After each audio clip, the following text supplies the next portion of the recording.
আলাইকুম, স্বাগত জানাচ্ছি আরটিভি মধ্যাহ্নের সংবাদে। আপনাদের সঙ্গে আছি আমি ফাহমিদা সানাম।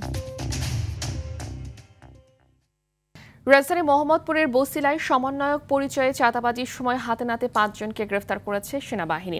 স্থানীয়রা জানায়, রোববার সন্ধ্যায় সমন্বয়ক পরিচয়ে সেফ হাসপাতালে বাচ্চা মারা যাওয়া নিয়ে একটি চক্র চাঁদা দাবি করছিল।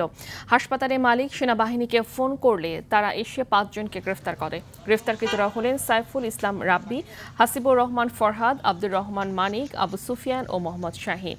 রাব্বির বিরুদ্ধে পূর্বেও চাঁদাবাজির মামলা ছিল এবং তিনি বৈষম্য বিরোধী ছাত্র আন্দোলন থেকে বহিষ্কৃত হন। হাসপাতালের মালিক মামলা করেছেন। মোহাম্মদপুর থানার ওসি জানান, সেনাবাহিনী গ্রেফতারকৃতদের থানায় হস্তান্তর করেছে।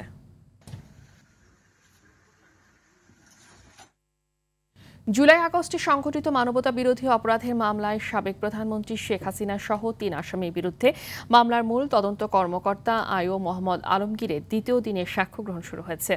এ মামলার 54তম ও শেষ সাক্ষী হিসেবে রোববারও ট্রাইব্যুনালে সাক্ষ্য দেন তিনি।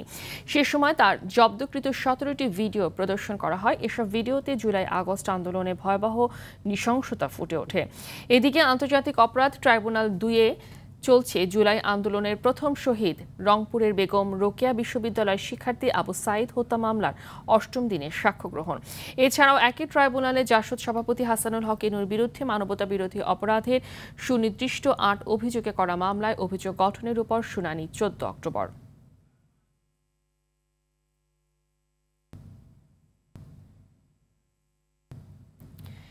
বেলা 12টা থেকে খাগড়াছড়ির সাথে ঢাকা ও চট্টগ্রাম সড়কে অবরোধ শিথিল ঘোষণা করেছে যুগ্ম ছাত্র জনতা। তবে অন্যান্য সড়কে অবরোধ চলবে। এর আগে সকাল থেকে তৃতীয় দিনের মতো সড়ক অবরোধ কর্মসূচি চলমান ছিল। এই সময় দূরপাল্লার কোনো গাড়ি ছেড়ে যায়নি। জেলার ভেতরের সড়কে যানবাহন চলাচল বন্ধ ছিল। জেলার বিভিন্ন স্থানের সড়কে ব্যারিকেড দিয়ে অবরোধ পালন করা হলেও পিকেটারদের প্রকাশ্যে দেখা যায়নি। অধিকাংশ দোকানপাট এখনো বন্ধ রয়েছে। গতকালের সহিংসতার ঘটনার অবস্থা এখনো থমথমে। নিহতদের পরিচয় নিশ্চিতের চেষ্টা চলছে। আজ ময়নাতদন্তে হতে পারে।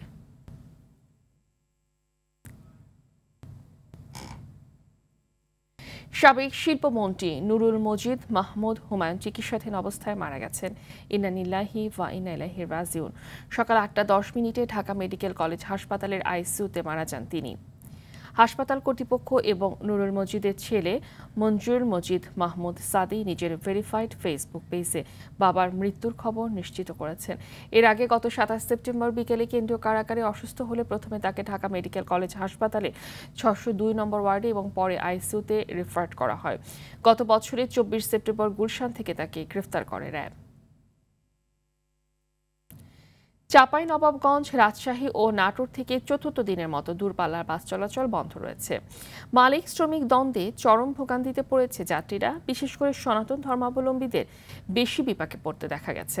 ধর্মঘটের কারণে কাঙ্ক্ষিত সময়ে বাস না পাওয়ায় অন্যান্য জেলা থেকে অনেকে আসতে পারছেন না এ জেলায়। এর আগে 2 দফায় বাস বন্ধ হলেও এবার তৃতীয় দফায় বাস বন্ধ হয়ে যাওয়ায় ঢাকা, চট্টগ্রাম, সিলেট, কক্সবাজার সহ দূরের গন্তব্যগামী যাত্রীরা মারাত্মক ভোগান্তিতে পড়েছেন।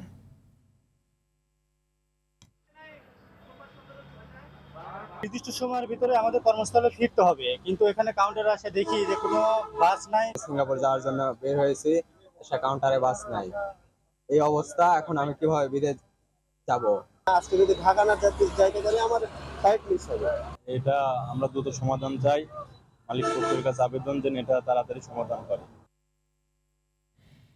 এ বিষয়ে আরো জানাতে এবার নাটোর থেকে সরাসরি যুক্ত হচ্ছেন সহকর্মী কামাল হোসেন। কামাল, চলমান পরিস্থিতিতে যাত্রী সহ সনাতন ধর্মাবলম্বীদের ভোগান্তি কেমন দেখছেন জানাবেন। জি ফাহমুদা, মালিক শ্রমিক দ্বন্দ্বে শ্রমিকদের বেতন বৃদ্ধির দাবিতে চতুর্থ দিনে গড়িয়েছে নাটোর, রাজশাহী এবং চাঁপাইনবাবগঞ্জের বাস ধর্মঘট। তবে সেক্ষেত্রে আমরা যাত্রী সাধারণকে দেখেছি, বিশেষ করে সনাতন ধর্মাবলম্বী গতকাল থেকে শারদীয় দুর্গোৎসব শুরু হয়েছে। বিভিন্ন জেলা থেকে নাটোর জেলাতে কিন্তু এই পূজা মণ্ডপে তারা ভক্ত এবং দর্শনার্থীরা এসে থাকেন। সেক্ষেত্রে ঢাকা থেকে অনেক ভক্ত দর্শনার্থীরা আসতে পারতেছেন না এবং তারা ঢাকা থেকে যেতেও পারছেন না। সেক্ষেত্রে তাদের ধর্মীয় সনাতন ধর্মীয় পালনকারী যারা রয়েছেন তাদের উপরে ব্যাপক প্রভাব পড়েছে। সেছাড়াও আমরা সকাল থেকে দেখেছি যাত্রী সাধারণরা কিন্তু এক কাউন্টার থেকে আরেক কাউন্টারে ঘুরে বেড়াচ্ছে, তারা কিন্তু বাস পাচ্ছেন না, টিকিট পাচ্ছেন না। এই সমস্যাগুলো তাদের দীর্ঘ সমস্যা সৃষ্টি হয়েছে। আপনাকে জানিয়ে রাখি যে উত্তরাঞ্চলের নাটোর জেলা কিন্তু একটি গুরুত্বপূর্ণ উত্তরাঞ্চলের যোগাযোগের ক্ষেত্রে।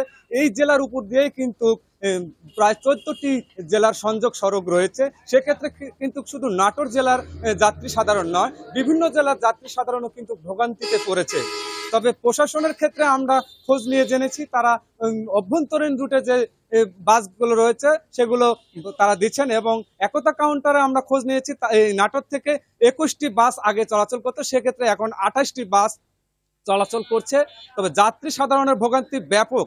তো ফাহমিদা, নাটোরের ধর্মঘট নিয়ে এ ছিল আমার কাছে সর্বশেষ।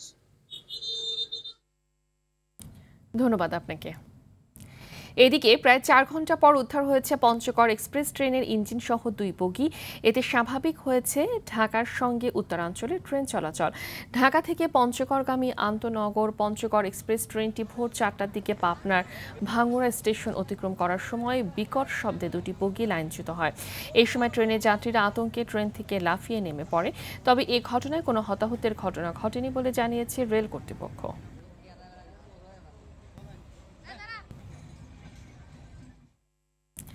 সনাতন ধর্মাবলম্বীদের সবচেয়ে বড় ধর্মীয় উৎসব দুর্গাপূজার মহাসপ্তমী আজ। মন্ত্রপাঠে ষোড়শোপাচারে পূজিত করা হয় দেবী দুর্গাকে। দিনের শুরুতে দর্পণ স্নান, নবপত্রিকা স্থাপন, সপ্তমাদি কল্পারম্ভ আর মহাসপ্তমী বিহিত পূজার মধ্য দিয়ে চলে দেবী বন্দনা। এরপর ভক্ত পুণ্যার্থীরা দেবীর চরণে পুষ্পাঞ্জলি দেন। তাদের প্রার্থনা, ত্রিনয়নী দেবী 10 হাতে বিনাশ করবেন সব অমঙ্গল আর অশুভ শক্তিকে। এবার দেবীর বাহন গজ বা হাতি। হিন্দু শাস্ত্র মতে এর অর্থ মর্তলোকে ভরে উঠবে সুখ, শান্তি ও সমৃদ্ধিতে। দুর্গা কৈলাসে ফিরবেন দোলায় চড়ে। দেবীর দোলায় যাওয়ার অর্থ পৃথিবীতে মহামারী বা অমঙ্গলের আশঙ্কা। তবে ভক্তদের বিশ্বাস, সব অমঙ্গলের অবসান ঘটিয়ে তবেই বিদায় নেবেন মহামায়া দুর্গা। এদিকে এবারের শারদ উৎসব উপলক্ষে সব মণ্ডপে নেওয়া হয়েছে বাড়তি নিরাপত্তা ব্যবস্থা। সমৃদ্ধি বজায় থাকে, শান্তি থাকে দেশে, এবং প্রত্যেকটি ঘরে ঘরে যেন সুখ শান্তি মা যেন বজায় রাখে। সকলের মনে একটা রব ভাব, মা আসছে, সবার মনে একটা অন্যরকম আনন্দ। আমাদের কামনা, আমাদের প্রার্থনা, আমাদের পৃথিবী যেন সুন্দর চলে, অশুভ নাশ হয়। অষ্টমী তিথিও এখানেই করব ঢাকেশ্বরী যথারীতি। এরপর নবমী, দশমী ঢাকা শহরের অন্যান্য মন্দিরগুলি ঘুরে দেখব, এটাই প্ল্যান। পুজো ভালোই কাটছে, প্রার্থনা করতেছি যাতে সবাই সুস্থ থাকে, ভালো থাকে। দর্শক, এই মুহূর্তে রাজধানী ঢাকেশ্বরী মন্দির থেকে সরাসরি যুক্ত হচ্ছেন সহকর্মী সাদিয়া কানিজ। সাদিয়া, আজ দুর্গাপূজার কি কি আনুষ্ঠানিকতা আছে এবং ভক্তদের মধ্যে উচ্ছ্বাস কেমন দেখছেন জানাবেন।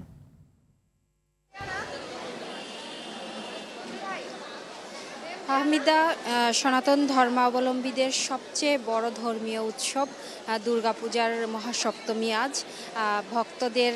ভক্ত পুণ্যার্থীদের পদচারণায় আসলে মণ্ডপগুলো প্রাণ ফিরে পেয়েছে। ঢাক, ঢোল, কাসরের বাদ্যে একেবারে মুখরিত প্রাঙ্গণগুলো, পূজা মণ্ডপগুলো। আর আপনি দেখতেই পাচ্ছেন এখনও ভক্তদের উপস্থিতি রয়েছে। আর পূজার যে আনুষ্ঠানিকতা, সেই আনুষ্ঠানিকতাগুলো, সকালের যে আনুষ্ঠানিকতা, সেগুলো মোটামুটি শেষ হয়েছে অঞ্জলি প্রদানের মধ্য দিয়ে। এবং আপনাকে যদি একটু জানিয়ে রাখি যে সকালে আসলে দিনের শুরুতে সপ্তাদি কল্পারম্ভ পূজা এবং নবপত্রিকা স্থাপনের মধ্য দিয়ে দিনের শুরু হয়, এবং এরপরে ধীরে ধীরে আসলে সপ্তমীর বিহিত পূজা শুরু হয়। নানা উপাচারে আসলে আজকের এই পূজা অনুষ্ঠিত হয়। যেসব পুরোহিত আছেন তারা দেবীর পূজা করেন, দেবী বন্দনা করেন, এবং ভক্তরা আসলে দেবীর চরণে অঞ্জলি প্রদান করেন। এরপরে ভক্তদের মাঝে প্রসাদ এবং চরণামৃত দেয়া হয়। মোটামুটি এখনকার আনুষ্ঠানিকতা শেষ হয়েছে, এবং ভক্তরা আসলে এখন মণ্ডপে মণ্ডপে ঘুরে ঘুরে আসলে দেবীকে প্রণাম জানাবেন, এবং সন্ধ্যায় আসলে আরতি অনুষ্ঠিত হবে। ভক্তরা যেটি বলছেন আসলে দেবীর কাছে সুখ সমৃদ্ধিতে ভরে উঠবে এই দেশ এবং মানুষের মধ্যে সম্প্রীতির বন্ধন অটুট থাকবে, সবাই সবার মধ্যে ভালোবাসা থাকবে, যেসব মারামারি ঝগড়া বিবাদ মানুষের মধ্যে আছে সেগুলো বন্ধ হবে, দেবী সবার মঙ্গল করে দিয়ে তবেই ফিরবেন, এমনটি প্রত্যাশার কথা জানাচ্ছেন এবং এই কয়েকটা দিন সবার কিন্তু খুব ভালো আনন্দে কাটবে তেমনটি প্রত্যাশা জানাচ্ছেন। আর মণ্ডপগুলোতে বাড়তি নিরাপত্তা ব্যবস্থা নিয়েছেন আইন শৃঙ্খলা রক্ষাকারী বাহিনী, যাতে কোনো ধরনের অনাকাঙ্ক্ষিত ঘটনার সম্মুখীন কাউকে না হতে হয়। ভক্তরা এখন আসলে মণ্ডপে মণ্ডপে ঘুরে সন্ধ্যায় আরতির জন্য অপেক্ষা করবেন এবং তখনও কিন্তু আসলে অঞ্জলি দেয়া হবে। তো ফাহমিদা, ঢাকেশ্বরী মন্দির থেকে সপ্তমী পূজার এই ছিল আমার কাছে সর্বশেষ। সাদিয়া, ধন্যবাদ আপনাকে।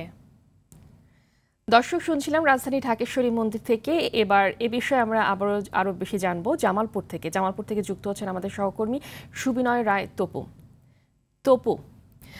জানাবেন সপ্তমীকে ঘিরে কি কি আনুষ্ঠানিকতা হচ্ছে ওখানে?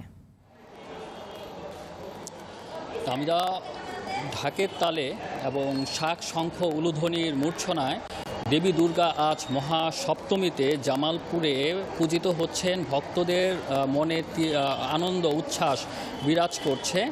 সকাল থেকেই নবপত্রিকা সপ্তমী পুজোতে নবপত্রিকা প্রবেশ ও স্থাপন এবং সপ্তমাদি কল্পরম্ভ এবং বিহিত পূজার মাধ্যমে এই দুর্গাপূজার আনুষ্ঠানিকতা সপ্তমী সম্পন্ন হবে এবং সকাল থেকেই ভক্তরা জামালপুরের বিভিন্ন পূজা মণ্ডপগুলোতে উপস্থিত হয়েছিল।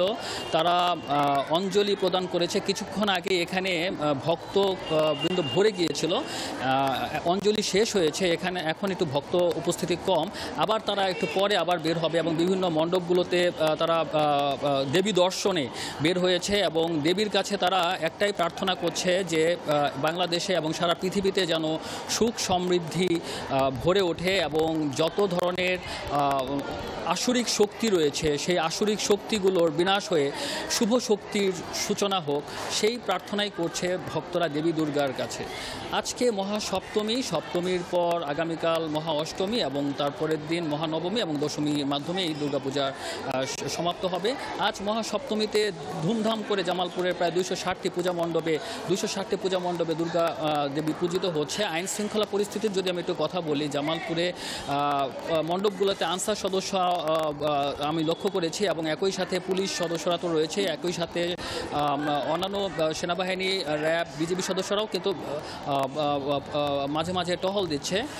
এই ছিল আমার কাছে জামালপুর থেকে আজ মহাসপ্তমীর শারদীয় দুর্গোৎসবের সর্বশেষ তথ্য। আমদা, ধন্যবাদ আপনাকে। যুক্তরাষ্ট্রের এক গির্জার ভেতরে বন্দুক হামলা হয়েছে। রোববার যুক্তরাষ্ট্রের মিশিগান অঙ্গরাজ্যের গ্র্যান্ড ব্লাঙ্ক শহরে এই ঘটনা ঘটে। ঘটনায় অন্তত 5 জন নিহত হয়েছে, আহত হয়েছে আরও 8 জন মানুষ। তথ্যটি নিশ্চিত করেছে আন্তর্জাতিক বার্তা সংস্থা এনবিসি নিউজ। এদিকে বেপরোয়াভাবে গুলি চালানোর পর গির্জা ভবনে অগ্নিসংযোগ করে হামলাকারী।